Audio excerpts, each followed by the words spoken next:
අපගේ පේරාදෙනි මතක නරඹන දයාබර ප්‍රේක්ෂක ඔබ නැවතත් හමු යන්නයි මේ බලාපොරොත්තු වන්නේ අපගේ සුන්දර පේරාදෙනි විශ්වවිද්‍යාලයේ සිට. ඉතින් අද පේරාදෙනි මතක අවදි කිරීම සඳහා අප ආරාධනා කළා පේරාදෙනි විශ්වවිද්‍යාලයෙන් බිහි වූ ඉතාමත්ම කීර්තිමත් ආදි විද්‍යාර්ථීන් අතරින් ප්‍රමුඛතම චරිතයක් සඳහා අපි අද ආරාධනා කරා. අද පේරාදෙනි මතක අවදි කිරීමට පැමිණෙන මේ සුවිශේෂී චරිතය පේරාදෙනි විශ්වවිද්‍යාලයට 1982 වර්ෂයේදී ඇතුළත් වෙනවා.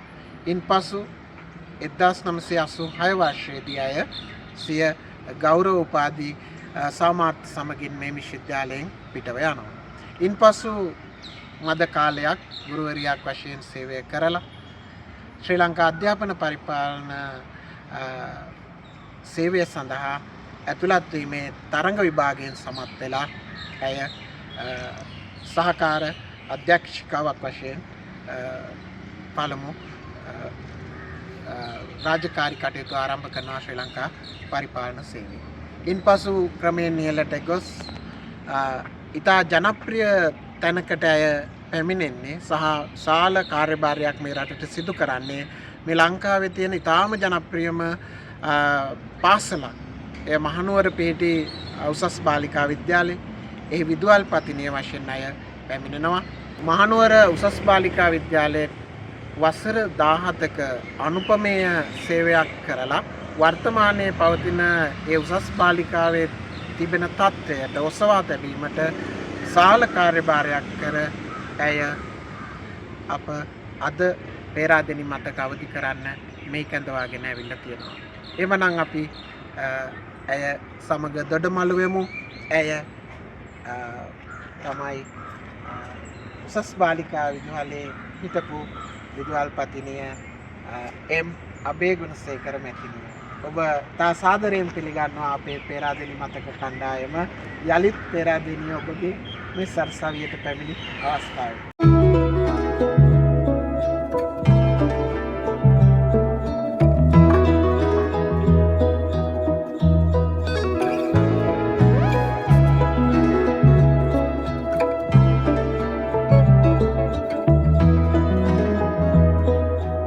එසේනම් මැතිනියනි අපි මේ පේරාදෙනි විශ්වවිද්‍යාලයට පැමිණෙන්නට දශකයකට පෙර ඔබ මේ සුන්දර පේරාදෙනියට පැමිණ තිබෙනවා. ඉතින් මම කැමතියි ඔබ ඒ පේරාදෙනියට පැමිණි මුල් අවස්ථාව පිළිබඳව මතකය අවදි කරවන්න. ඇත්තෙන්ම මම පාසලෙන් ඉවත් වුණේ 1981 වර්ෂයේ. පළමු වරට උසස් පෙළ ඉදිරිපත් වෙලා ඉන්න අනතුරුව විශ්වවිද්‍යාලයට පළමු වරම තේරිපත් වුණා. ඉතින් ඒ අවස්ථාවේදී පේරාදෙනි විශ්වවිද්‍යාලයට තෝරාපත් වුණත් එවකට 1982 වර්ෂයේදී දුම්බර මණ්ඩපය නමින් තමයි කලාපීඨයට ඇතුළත් වූ ඒ විද්‍යාර්ථීන් ඇතුළත් කරගත්තේ. ඉතින් ඒ අනුව පළමුම වර්ෂයේ මෙම භූමියට එන්නට වාසනාවක් ලැබුණේ නැහැ. ඒ අනුව දුම්බර පොල්ගොල්ලේ පිහිටි ඒ දුම්බර පේරාදෙනි විශ්වවිද්‍යාලයට අනුබද්ධ දුම්බර මණ්ඩපයට තමයි ඇතුළත් වන්නට උනේ. එහිදී පළමු වර්ෂය පමණක් වාසනාවකට පළමු වර්ෂය පමණක් තමයි එහි ගත කරන්නට සිදු වුණේ.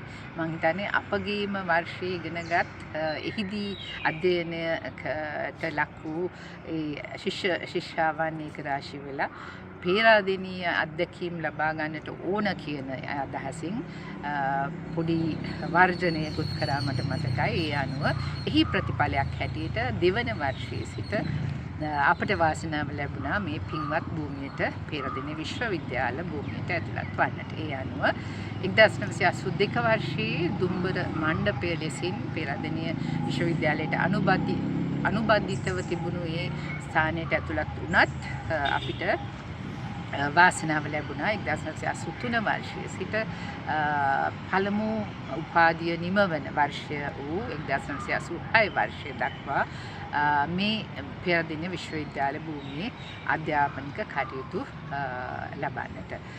ඉතින් ඇත්තෙන්ම එවකට අපි පළමු වර්ෂයේ ඇතුළත් වුණාම කොයි කවුරුත් දන්නවා විශ්වවිද්‍යාලවලට ඇතුළත් වීමේදී ඒ නවක පදයට අපි ලක් වෙනවා අනිවාර්යෙන්. ඉතින් ඒ අනුව මට කියන්න තියෙන්නේ දැන් අපි එවකට ඇතුළත් වෙද්දී නුවර ප්‍රදේශයේ පාසල්වල ඉගෙනගත්ත ශිෂ්‍ය ශිෂ්‍යාවන් හැටියට අපි මං හිතන්නේ වඩාත්ම නවකවදී වඩාත්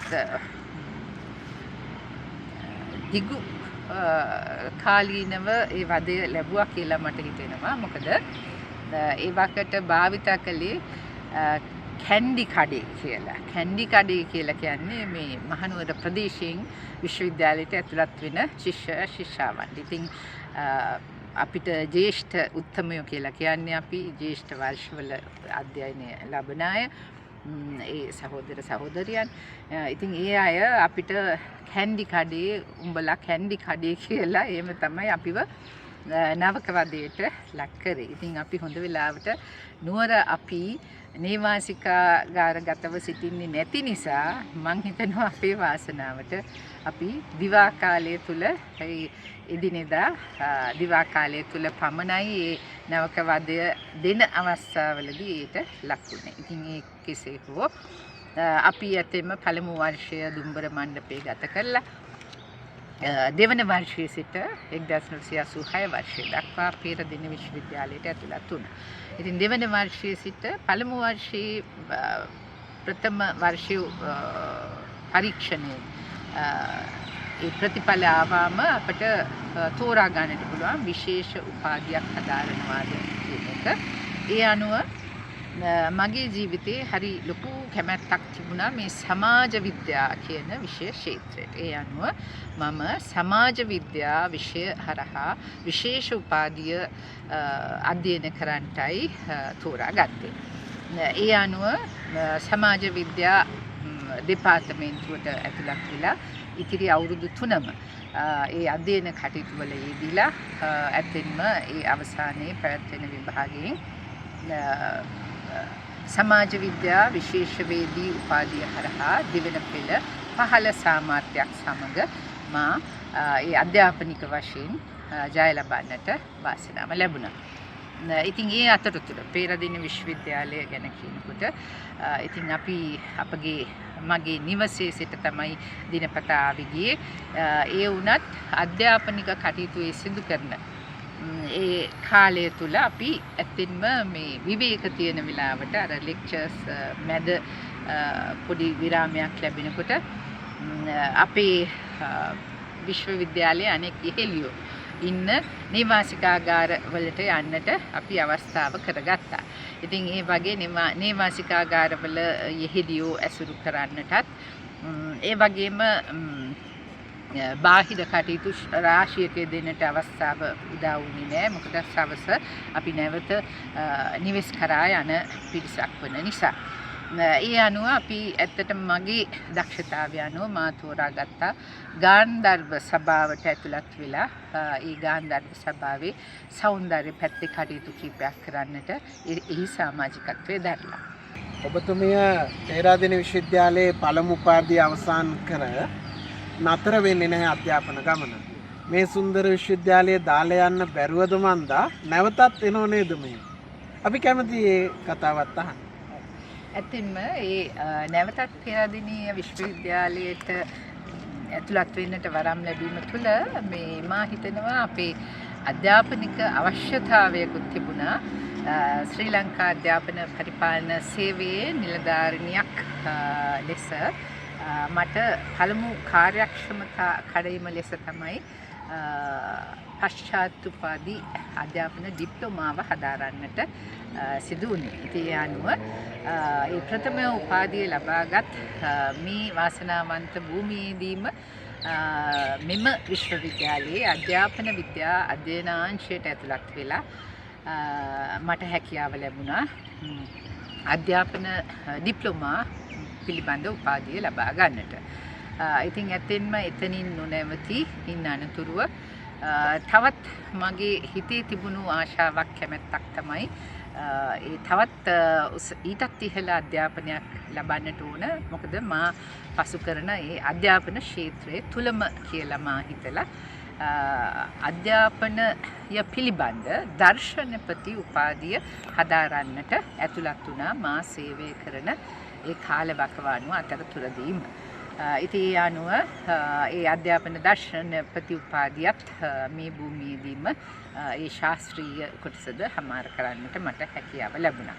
ඉතින් ඇත්තෙන්ම ඒ උසස් අධ්‍යාපනය ගැන කතා කරද්දී ඒ අතරම මා මේ වගේ දේකුත් පවසන්නට ඕන මේ පෙරදින විශ්වවිද්‍යාලයට සම්බන්ධව.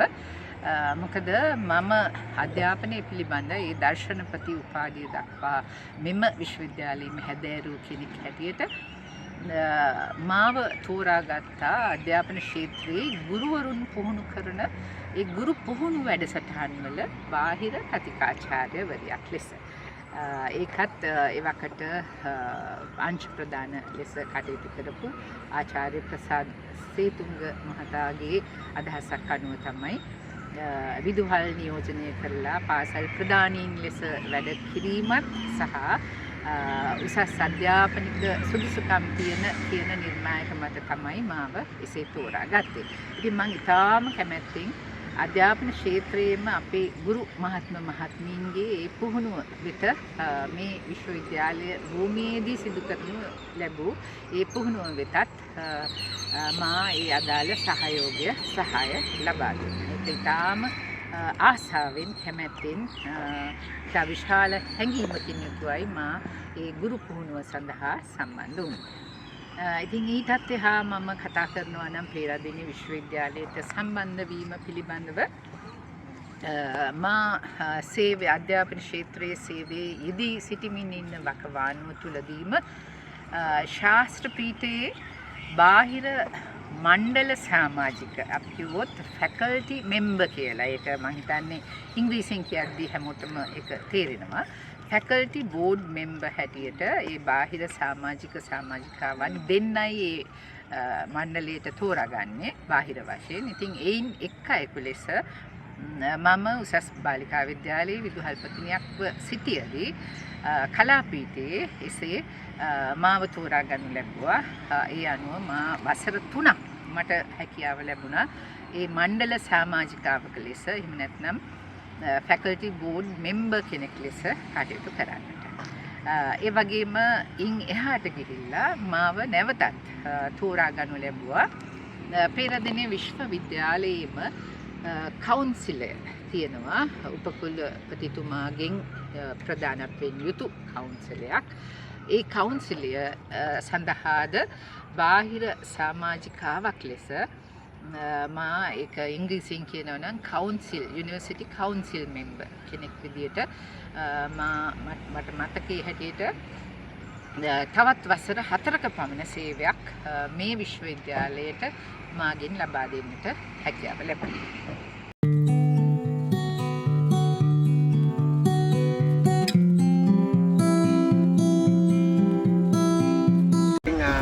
මෙතනියනි අපි දැන් පේරාදෙණියේ තවත් සුන්දර තැනකට ඔබත් එක්ක ආවා. ඒ තමයි පේරාදෙණිය විශ්වවිද්‍යාලයේ මේ සරච්චන්ද්‍ර එලිමහන් රංගපීඨය. ඔබතුමියත් අපි මේ එලිමහන් රංගපීඨය තුල මේ ගල් පරිපෙළවල ඉඳලා බොහෝ වාරවල සුන්දර නාට්‍ය නරඹපු කට්ටිය. ඉතින් මම කැමතියි මේ දැනුත් මේ අපේ වටේ විශ්වවිද්‍යාල ශිෂ්‍යයෝ ඒ වගේම මේ පාසල් ළමයිතුත් මේ වෙලාවෙත් ඇවිල්ලා ඉන්නවා. මම කැමතියි ඔබතුමිය මෙම විශ්වවිද්‍යාලය තුළ ගත කරපු කාලේ මොන ආකාරයේ සාහිත්‍යමය කටයුතු සම්බන්ධව එකතු වීමක් කළා තියෙනවද? ඇත්තෙන්ම පේරාදෙණිය විශ්වවිද්‍යාලය ගැන කතා කරනකොට අපිට කතා කරන්නේ නැතුවම ඉන්නට බැරි ස්ථානයක් තමයි ආචාර්ය සරච්චන්ද්‍ර මැතිතුමන්ගේ සංකල්පයක් අනුව ඉදිකර තිබෙන මේ එලිමහන් රංගපීඨය. මේ එලිමහන් රංගපීඨය තුල මං හිතන්නේ ලක්ෂ සංඛ්‍යාත ප්‍රමාණයක් විද්‍යාර්ථීන් මෙයින් ලබාගත්තු රසවින්දනය සාහිත්‍ය ඒ ආදිය හරහා විශාල අත්දැකීම් තමන්ගේ ජීවිතවලට ඒ වගේම ඒ තමන්ගේ රැකියා ස්ථාන වෙතට ලබා ගන්නට ඇති කියලා මා විශ්වාස කරනවා. ඉතින් ඇත්තෙන්ම මේ ඉලි මහන් රංගපීඨය හරිම ප්‍රසිද්ධයට ලක්වන්නේ සෑම වර්ෂයකම ඒ වල සතිය කියලා තියෙන මේ සාමාන්‍ය මාර්තු මාසයේ තුල තමයි මේ වල සතිය උදා වෙන්නේ.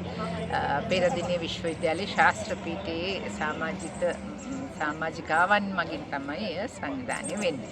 ඉතින් අපිත් ඒ වල සතිය එළඹෙන තුරු එහි ඒ සද්දිනක් පුරාවට සිද්ධ කෙරෙන ඒ සාහිත්‍යමය අවස්ථා උදාවන තුරු නොයිවසිල්ලෙන් බලන් ඉන්නේ. ඇත්තෙන්ම එය රස විඳින්න ඒ වාගය කරන්න කියන ඒ අරමුණු කරගෙන. ඉතින් විශ්වවිද්‍යාලයේ මම හිතන්නේ ශාස්ත්‍ර පීඨයේ පමණක් නෙවෙයි ඉතිරි සියලුම පීඨවල ශිෂ්‍ය ශිෂ්‍යාවන් පැමිණිලා මේ වල සතිය තුළ තමන්ට විවේක තියෙන හැම දවසෙම එන පිරිසකුත් ඉන්නවා. ඉතින් ඒ අතර මමත් එවකට ඒ බල සතිය තුළ තිබුණු ඒ නාට්‍ය රසවින්දා මගේ යහළු ඉහිලියන් සමග. ඉතින් ඒ ඇරෙන්නට විශ්වවිද්‍යාලයෙන් පිටත් වෙලා ගියාමත් අපේ පවුලේ දරු සමාජික අය සමග මෙහි පැමිණ වල සතියේ ඒ සාහිත්‍යමය රසවින්දනය සිද්ධ කරලා තියෙනවා. ඉතින් මා හිතන්නේ මම කටයුතු කරපු ඒ විදුහල්පති භූමිකාව තුළ මා කටයුතු කරපු ඒ පාසල් තුළටත් මෙම සංකල්පය පෙරදැරි කර ගනිමින් නාට්‍ය හා රංග කලාව වැනි විෂයන් තුළ ඒ අත්දැකීම් ප්‍රගුණ කරගෙන එහි ප්‍රතිඵලය දරුවන්ට ගුරුවරුන්ට ලබා දුන්නා කියන එකත් මා මේ අවස්ථාවේදී මතක් කරන්නට ඕනේ. ඉතින් ඇත්තෙන්ම මා මුලින් පැවසුවා වගේ ගාන්ධාර්ව සභාව තුළ ඒ සමාජිකත්වයේ දැරීම තුලත් මා මෙම එලිමහන් රංගපීඨය තුළ ඒ අවස්ථාව ඉතාම උත්තරීතරව භුක්ති විඳා එක් බව මා මෙහිදී පවසා සිටිනවා.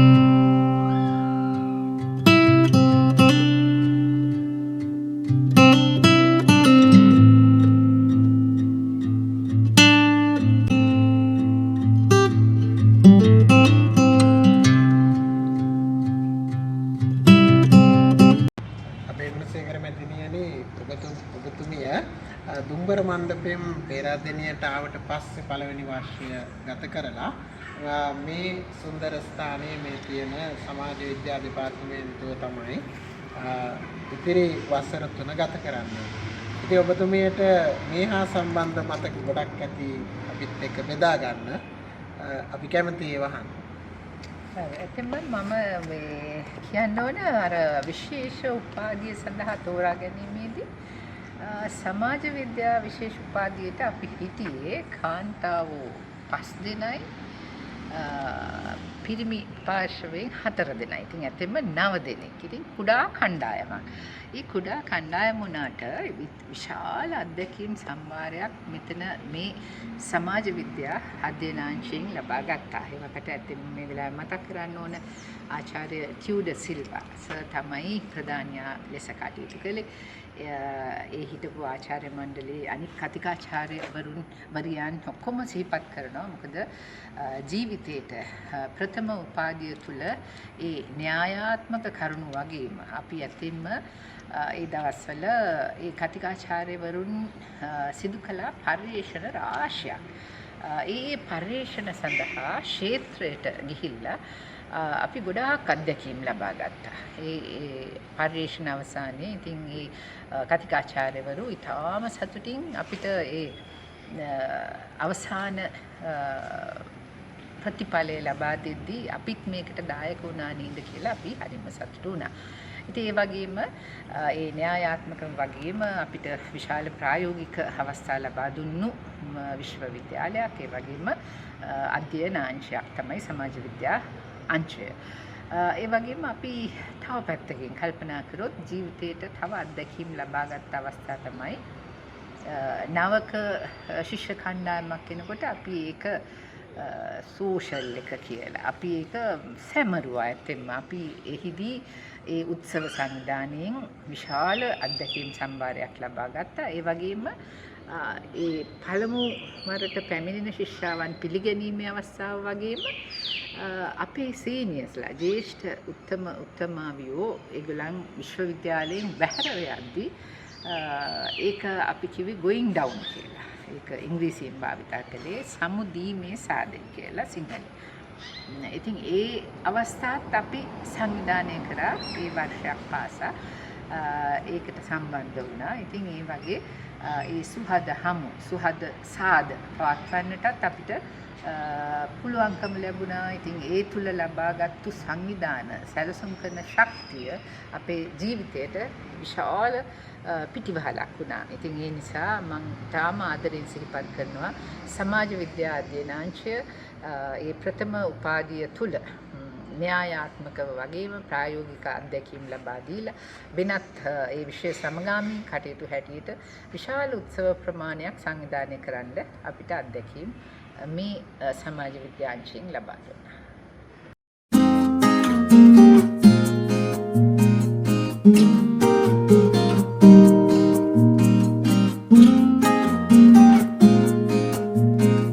Thank you.